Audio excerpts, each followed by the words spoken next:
This is it, boys and girls. You have made it to the final week of NFL team previews. This is number 29 of 32. It's the Atlanta Falcons here on bet.nola.com, powered by the Dattitude Podcast. I am Jim Derry. We thank you for taking this ride with us. And we're about to fly our way to the end with the Dirty Birds, the Atlanta Falcons. New running back, Bijan Robinson. Is he going to make that much of a difference? A lot of other changes. The Falcons obviously are all in with this season, and we're going to make a determination on whether it makes a difference. They went 7-10 2 years in a row. What are they going to do this year? We're going to find out in about 20 seconds.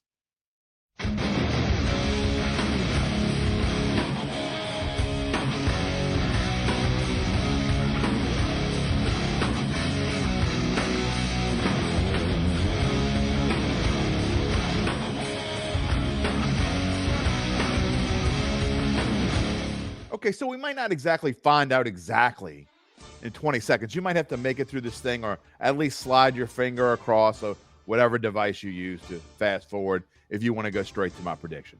But here's how I get to that prediction along the way. You can just look at the prediction and say, oh, you're an idiot, Derry, if you want. I mean, I know a lot of you have because judging by some of the comments from the past previews, that's what you're doing. But there's a reason why I form these opinions. And teams like the Falcons I've gone back and forth on. You know, we're going to talk about their easy schedule in just a minute.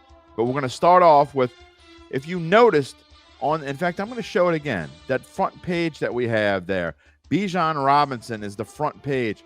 It isn't very often that I do someone other than a quarterback or a head coach. In fact, just thinking back on the previous 28, I don't know that I've done any without using a head coach or without using a quarterback is my title page there. But Bijan Robinson changes all that. The thing that makes me wonder, though, I get that Cordell Patterson was getting up there in age.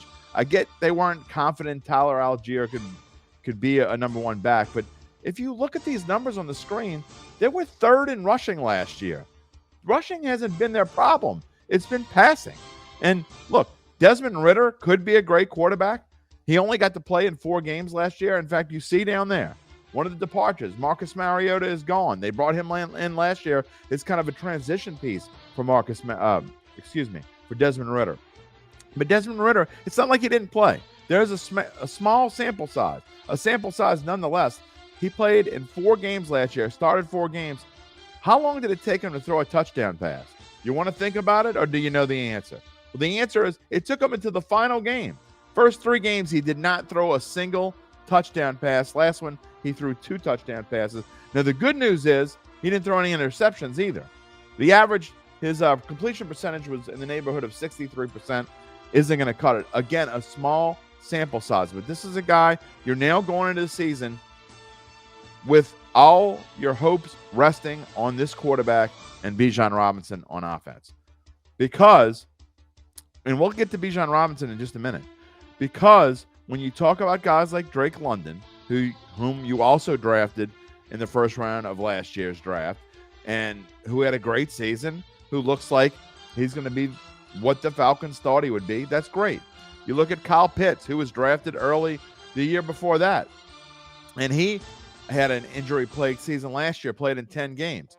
Also, when he's going to be on, if he can play all 17 games, he's great. He's a tough tight end to stop. Defenses work their way around Kyle Pitts. But what makes anyone think that when it comes to the passing game, they're not going to do the same thing again?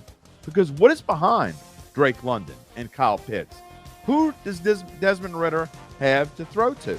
The answer is simple. I mean, are you going to tell me that Mac Hollins is going to help transform this vaunted passing offense that the Falcons have?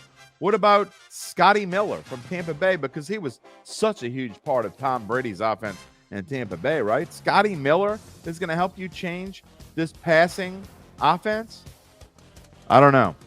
Look, back to Bijan Robinson. I know that this cat is going to be good, man. He is going to be a solid running back. There's a reason why, as a rookie, he's being drafted as an average of 8th overall, according to RotoWire, by fantasy owners already this year. And that's because he's going to be a stud. He's going to rush barring injury, he's going to rush for over 1,000 yards. He's going to have over 10 touchdowns. He's going to be a key part of this Atlanta Falcons offense. But again, rushing the football wasn't their problem, as you see on the screen. I guess you see where I'm going. Now, that is if the defense doesn't get better, or should I say significantly better, because they did make major upgrades there. We told you about this. Their key signing, safety Jesse Bates from Cincinnati, signed a 4-year, $64 million contract. The defensive backfield definitely needed to be shored up.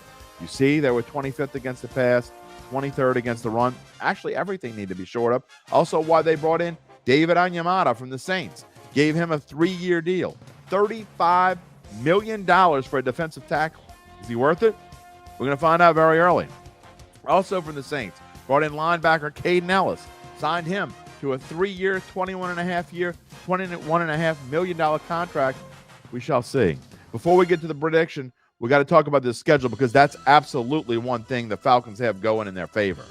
You know, anywhere you look, this could be called either the easiest schedule, or by our formula that we've been using, it's the second easiest in the schedule. You like that they play 4 out of their first 6 games at home. What you don't like is probably their tougher games. And look, none of them are super tough. I mean, is there a game on this schedule where you say, okay, they're not going to win that one?